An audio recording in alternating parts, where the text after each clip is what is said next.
Assalamualaikum warahmatullahi wabarakatuh. Salam Rahayu, Rahayu, Rahayu. Jumpa lagi dengan saya di channel New ID Saula Tutorial.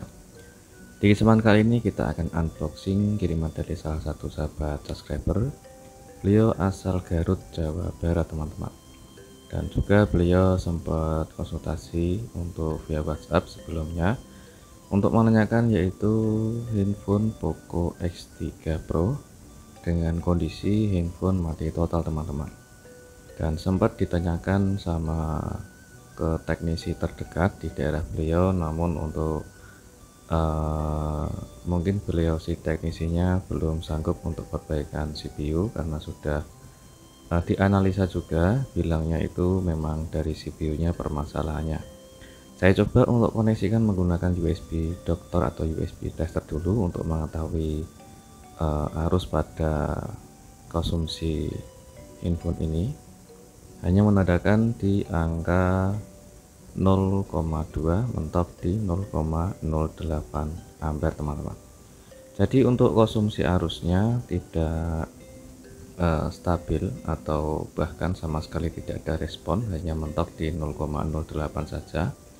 Dan untuk di bagian backdoornya untuk dibongkar sama teknisi sebelumnya, jadi tidak usah perlu dipasang menggunakan lem karena beliau tujuannya untuk pengiriman handphone ke saya, jadi lebih mudah untuk melepas di bagian backdoornya, jadi tidak usah kita susah-susah untuk membuka backdoornya. Selanjutnya kita coba untuk pembongkaran di bagian mesin ini untuk mengetahui kondisi mesinnya. Jadi kalau handphone sudah pernah dari bengkel atau sebelumnya sudah pernah dibongkar sama teknisi lain, saya coba untuk pembongkaran dulu. Oke, setelah saya bongkar untuk mesinnya, ternyata kondisi mesin ini masih utuh, bersih, belum pernah diservis sama sekali.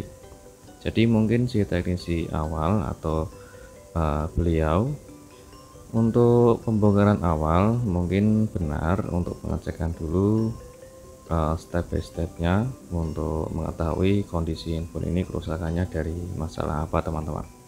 Dan sengaja saya lepas untuk membuka di bagian penutup CPU nya. Sekarang kita lanjut untuk proses yaitu perbaikan CPU atau proses rebolling, bisa disebut ACP atau cetak pasang ulang untuk IC CPU dan IC RAM nya. Oke, kita gunakan panas pada blower untuk proses pengangkatan IC RAM nya dulu. Sebelum kita angkat IC RAM, kita kerik dulu untuk di bagian lem ya teman-teman, yaitu khususnya di bagian lem samping atau di sekeliling samping IC nya, karena terdapat lem. Jika kita memaksa untuk kita congkel itu agak terlalu keras. Kalau kita bersihkan dulu yaitu lem pada samping-samping IC nya, itu akan bisa mendapatkan celah dan lebih mudah untuk kita angkat atau kita congkel IC nya teman-teman.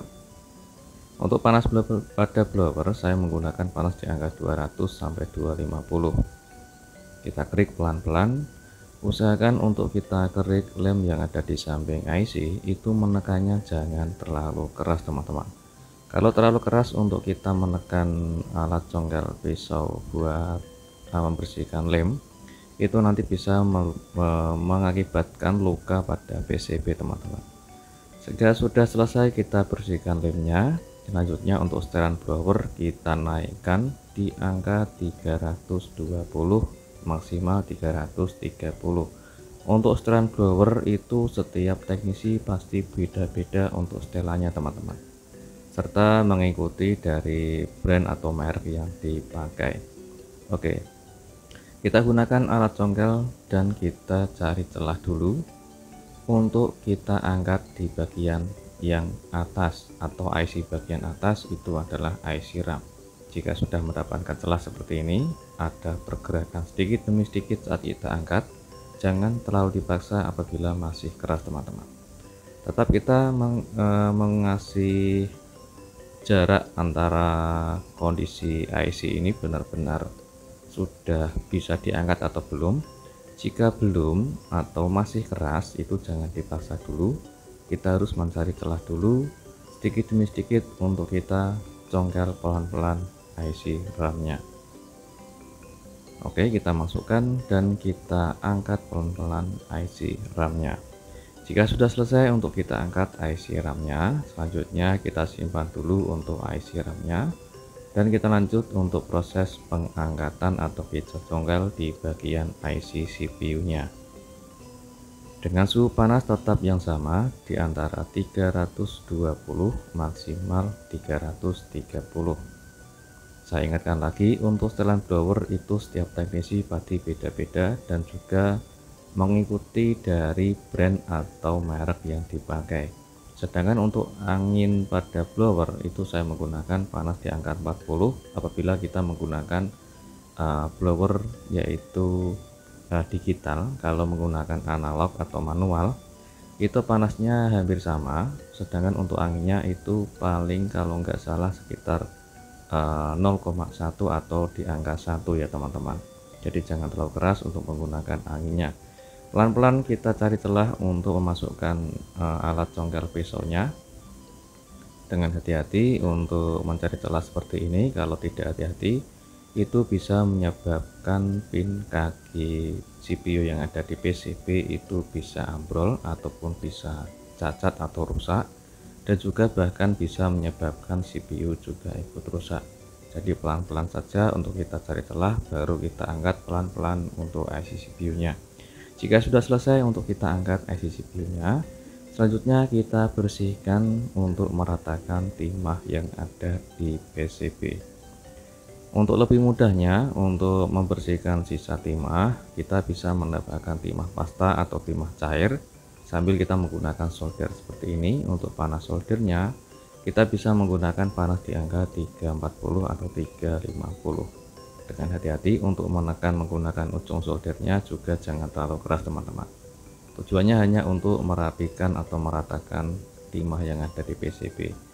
Jika sudah rata, kita lanjut untuk membersihkan sisa lemnya dengan cara kita menggunakan alat bantu blower dengan suhu panas sedang, kurang lebih sekitar 200-250. Dengan hati-hati kita kerik pelan-pelan untuk sisa lem yang ada di tengah IC atau di tengah kaki IC yang ada di PCB mesin.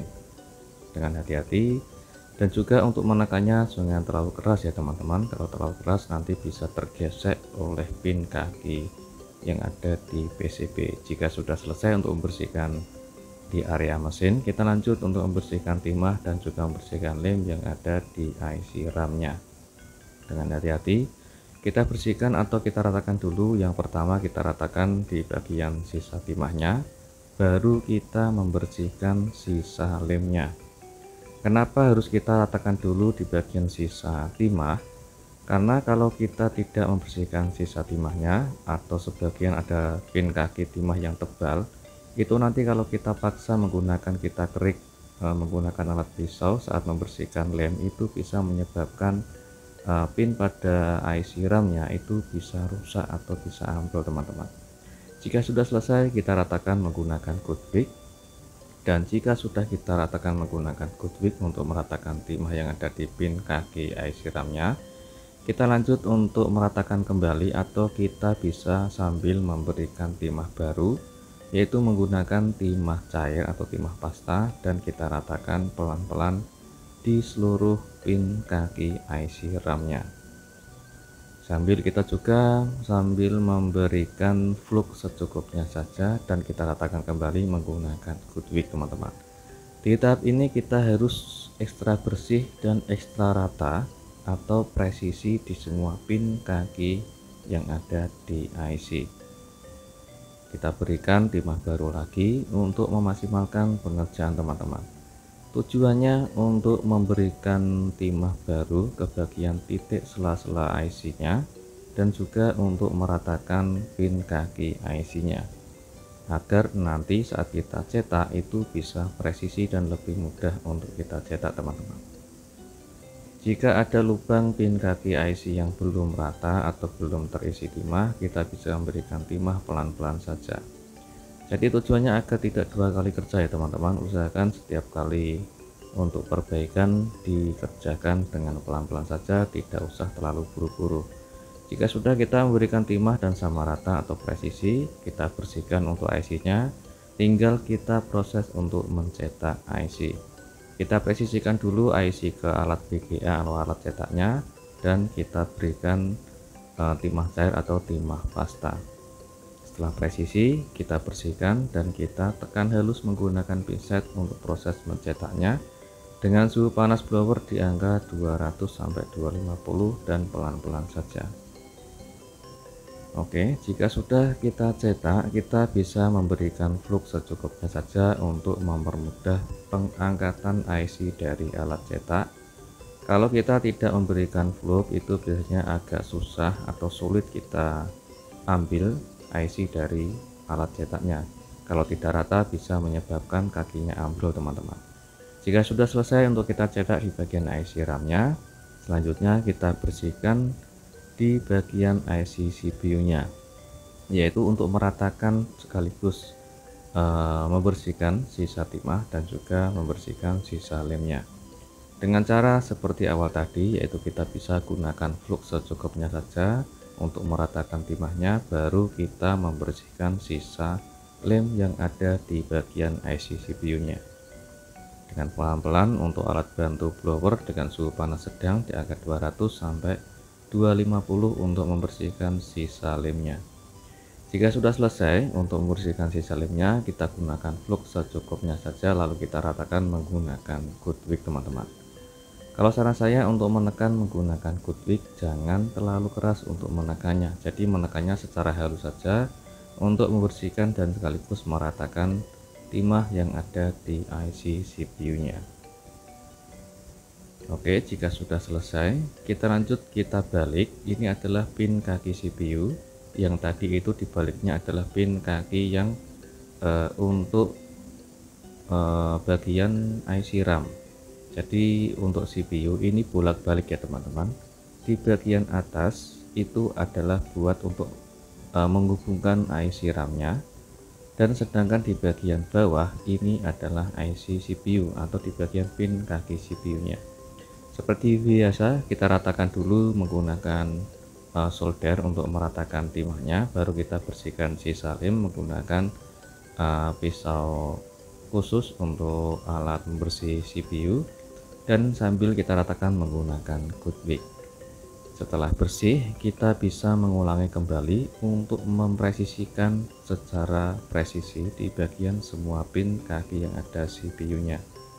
Jika sudah presisi untuk pin kaki IC CPU-nya, tinggal kita merapikan kembali apakah sudah benar-benar presisi atau belum. Jika sudah presisi ataupun belum, kita bisa mengulangi kembali untuk memaksimalkan pengerjaan. Oke, kita berikan timah baru menggunakan timah cair atau timah pasta untuk memberikan timah ke bagian pin kaki CPU-nya. Sambil kita ratakan menggunakan alat congkel pisau CPU atau membersihkan CPU-nya dengan cara kita menggunakan alat bantu blower dengan suhu panas sedang kurang lebih sekitar 200-250. Dengan hati-hati dan pelan-pelan saja ya, teman-teman. Karena kita proses untuk membersihkan sekaligus mengisi timah baru di semua pin kaki CPU-nya. Jadi harus benar-benar presisi dan sama rata. Tujuannya agar lebih mudah nanti saat proses mencetak IC CPU-nya, teman-teman. Jika sudah selesai, kita bersihkan dulu sambil kita siapkan untuk plat BGA atau alat cetaknya. Setelah kita presisikan seperti ini, oke, usahakan benar-benar presisi untuk mencetaknya, dan sekaligus kita siapkan untuk timah cair atau timah pasta untuk memberikan lubang alat cetaknya, dan kita tekan halus sambil kita meratakan untuk timah cairnya. Oke, jika sudah selesai, kita tekan halus menggunakan pinset, dan juga untuk setelan blower kita setting dulu kurang lebih di angka 200-250, yaitu untuk mencetak IC-nya. Oke, kita blower dari ujung ke ujung dengan pelan-pelan, usahakan presisi dan sama rata. Jika sudah selesai, kita bisa memberikan flux secukupnya saja. Tujuannya agar lebih mudah untuk kita angkat dari cetakan atau kita mengangkat CPU dari cetakannya teman-teman. Kalau tidak kita memberikan flux, itu biasanya kalau ada timah yang kebesaran atau tidak presisi, kalau kita paksa angkat IC dari cetakan setelah kita cetak, itu bisa menyebabkan kaki CPU tidak presisi atau tidak sama rata, bahkan bisa menimbulkan atau menyebabkan di bagian pin kaki IC nya itu ambrol atau bermasalah teman-teman. Jika sudah selesai, kita ulangi memblower sebentar seperti itu, dan sudah selesai untuk kita cetak kedua IC, yaitu IC RAM dan juga IC CPU nya. Jika sudah selesai untuk kita cetak semua untuk IC nya, kita lanjut untuk proses pemasangan teman-teman. Oke, kita bisa memberikan flux secukupnya saja, lalu kita ratakan ke seluruh mesin atau di bagian pin kaki CPU yang ada di mesin. Jika sudah selesai, kita siapkan untuk CPU nya dulu, lalu kita presisikan dulu CPU ke bagian titik pada mesin. Oke, jangan sampai kebalik ataupun jangan sampai kurang presisi. Jadi untuk pemasangan awal ini harus benar-benar presisi teman-teman. Sesuaikan titik posisi CPU seperti awal tadi sebelum kita congkel. Dan jika sudah selesai untuk mempresisikan, kita sambil menggunakan blower sedikit demi sedikit dulu untuk memastikan presisi atau belum IC nya. Jika sudah presisi, kita tambahkan flux secukupnya saja, baru kita proses untuk proses yaitu pemasangan CPU nya dulu. Dengan panas blower kurang lebih sekitar 320 untuk proses pemasangan. Setiap teknisi pasti punya setelan berbeda-beda teman-teman, jadi tergantung kebiasaan masing-masing skill dari teknisinya itu sendiri. Sedangkan untuk alatnya juga tidak harus sama, mungkin setiap merek atau brand pada blower itu pasti berbeda-beda untuk setelannya, jadi disesuaikan saja sama merek pada blower yang dipakai. Oke, kita fokus untuk proses pemasangannya dulu. Dengan pelan-pelan saja untuk kita pasang di bagian CPU nya, sambil kita bisa menggunakan metode kita tekan secara halus saja, dan kita bisa goyang sedikit demi sedikit untuk memaksimalkan pemasangan atau mengetahui proses pemasangan ini sudah benar-benar matang di semua timah atau belum. Jika belum atau mungkin masih belum yakin, kita bisa mengulangi kedua kali atau bahkan ketiga kali, namun jangan terlalu lama untuk menggunakan blowernya teman-teman. Secukupnya saja menggunakan veiling. Apabila sudah selesai untuk proses pemasangan, kita bisa proses selanjutnya yaitu proses pemasangan IC RAM-nya. Oke, kita presisikan untuk IC RAM-nya ke bagian titik pada kaki CPU. Sebelum kita blower, kita bisa presisikan dulu dengan semaksimal mungkin. Jika sudah presisi, baru kita blower pelan-pelan saja. Jika sudah kita mendapatkan tingkat kepresisian yang sudah 100% presisi, baru kita blower pelan-pelan dari atas ke bawah lurus, tujuannya agar tidak mudah bergerak untuk proses pemasangan IC-nya. Oke, kita panasi menggunakan blower dengan suhu panas di angka 320 sambil kita tekan halus menggunakan pincet, ataupun juga kita bisa memberikan flux secukupnya saja. Lalu kita bisa memblower ulang untuk memaksimalkan pemasangan. Tujuannya untuk melihat secara detail apakah timah di seluruh IC CPU maupun di bagian mesin itu sudah benar-benar terpasang semua atau belum teman-teman. Jika sudah matang untuk proses pemasangan IC RAM dan juga IC CPU ke bagian mesin, sambil kita tekan halus dan juga kita bisa goyang sedikit demi sedikit untuk memaksimalkan pemasangan. Usahakan jangan terlalu buru-buru untuk proses pemasangan, atau tidak boleh terburu-buru untuk cepat selesai untuk prosesnya. Jadi kita pakai veiling saja di setiap masing-masing skill teknisi ya teman-teman. Jadi untuk proses pemasangannya tidak harus sama ataupun metodenya tidak harus sama, jadi tergantung dari kebiasaan masing-masing setiap teknisi. Oke, kita maksimalkan dulu untuk proses pemasangannya, yaitu kita tekan halus dengan halus dan kita goyang sedikit demi sedikit. Jadi untuk kita goyang juga secara halus teman-teman. Jika sudah selesai, kita diamkan mesinnya hingga dingin dulu, dan ini adalah hasil selesai proses pemasangan atau selesai dari proses rebolling IC CPU dan juga IC RAM-nya. Oke, kita lanjut untuk proses yaitu pengecekan dulu, yaitu sebelum kita rakit kita cek dulu apakah setelah kita menggunakan metode rebolling CPU hasilnya seperti apa. Kita cek menggunakan kabel USB dokter dulu teman-teman. Alhamdulillah sudah keluar notifikasi Poco, dan perhatikan di bagian USB dokternya menandakan sudah 1 ampere lebih. Sambil kita coba menyalakan infonya, apakah handphone bisa menyala sampai menu atau tidak teman-teman. Oke, alhamdulillah sudah masuk loading dan sudah masuk menu. Kita cek dulu untuk semua fungsi handphone ini setelah handphone menyala ya teman-teman. Oke, kita cek untuk handphone ini semua data masih utuh ya teman-teman, karena setiap kali kita coba selesai mengerjakan dan kita nyalakan, dan alhamdulillah itu handphone atau wallpaper dari handphonenya itu masih dari bawaannya, dan semua aplikasi dari bawaannya masih seperti semula. Dan untuk kapasitas RAM yang dipakai atau spesifikasi handphone ini juga masih dari bawaannya semua. Jadi untuk semua data masih utuh tanpa ada yang hilang teman-teman, kecuali kalau proses penggantian CPU itu prosesnya lebih panjang lagi dan mungkin datanya itu tidak bisa diselamatkan lagi atau 100% data akan kehapus atau hilang teman-teman. Oke, jika sudah selesai kita bersihkan dulu untuk CPU nya. Setelah bersih kita keringkan dulu, dan setelah kita bersihkan dari sisa fluk di area CPU nya atau di bagian mesin, kita bisa memberikan thermal pasta atau thermal untuk pendingin IC nya.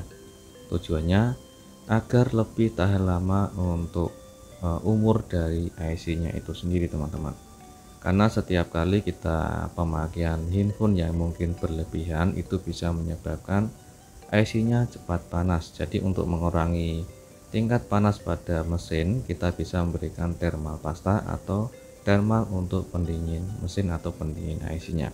Jika sudah selesai kita sambil merakit handphonenya. Oke, jangan lupa untuk membersihkan di bagian lensa kamera atau di bagian kaca kameranya. Tujuannya apa? Karena kalau sudah kita bongkar, otomatis biasanya kalau nggak sengaja itu kepegang jari atau kemasukan debu, bisa menyebabkan hasil kamera itu buram atau blur teman-teman, atau tidak jernih. Oke, setelah selesai untuk membersihkan lensa kameranya, kita rakit ulang dan kita berikan lem secukupnya saja untuk proses pemasangan di bagian backdoornya. Jika sudah selesai untuk kita kasih lem, jangan lupa untuk memberikan segel garansi dan kita pasang untuk di bagian backdoornya, atau kita bisa sambil koneksikan menggunakan charger untuk memastikan kondisi handphonenya masih bisa mengisi dengan normal untuk persentase baterainya. Jika sudah, kita tunggu beberapa menit kemudian kita cek ulang sudah nambah dengan normal untuk pengisian baterainya, dan kita cek menggunakan tombol power atau menyalakan handphonenya kembali, atau kita cek ulang sebelum kita memberikan atau konfirmasi sama pemilik handphone kalau handphone ini sudah benar-benar jadi teman-teman. Jadi sebelum saya konfirmasi sama beliau, saya cek ulang apakah benar-benar sudah normal atau belum. Jika sudah normal baru saya konfirmasi kembali sama beliau. Untuk di bagian kuota data, WiFi Bluetooth masih aktif dengan normal dan bisa dimatikan ataupun bisa diaktifkan dengan normal. Oke, untuk semua fungsi dari handphone ini bisa berfungsi dengan sangat normal. Tinggal kita pengecekan seperti fungsi dari kamera, yaitu kamera depan, kamera belakang. Apabila kamera depan dan kamera belakang ini masih bisa berfungsi dengan normal, jadi 100% sudah sukses untuk pengerjaannya, yaitu cukup hanya kita rebolling. Kalau saran saya, setiap proses rebolling atau angkat cetak IC harus ekstra hati-hati agar tidak bikin mesin itu semakin tambah rusak teman-teman. Oke, gitu aja untuk tutorial kali ini, semoga selalu bermanfaat dan jumpa lagi di tutorial berikutnya. Saya ucapkan terima kasih banyak sama Mas Yusuf kalau nggak salah, dari asal Garut, Jawa Barat, dan semoga infonya sampai sekarang masih bisa menyala dengan normal dan tidak kambuh mati kembali. Assalamualaikum warahmatullahi wabarakatuh.